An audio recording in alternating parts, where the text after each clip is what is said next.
yang baru dapat kunci rumah nak beli barang elektrik yang betul-betul murah. Dan bukan sekadar dongeng murahan. Be a smart consumer.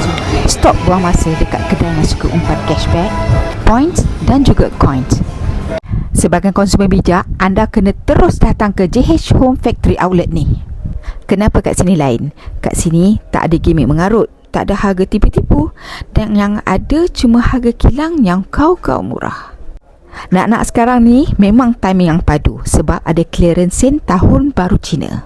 Kalau hari biasa harga pun dah murah, ni pula lagi potongan habis-habisan. Mari tengok harga di tag kuning New Year Kuda Sale ni.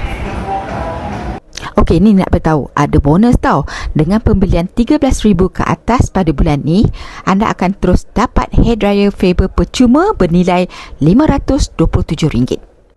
Jangan risau kalau tak cukup cash, korang boleh settle melalui Shopee SB Later, Atome atau kad kredit 0% easy payment sampai 36 bulan.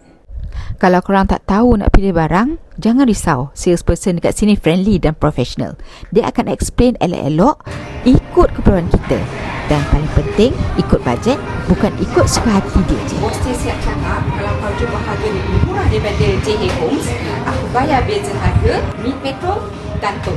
Inilah je ke JH Home Factory Outlet. Harga dia bukan murah biasa-biasa tapi murah gila.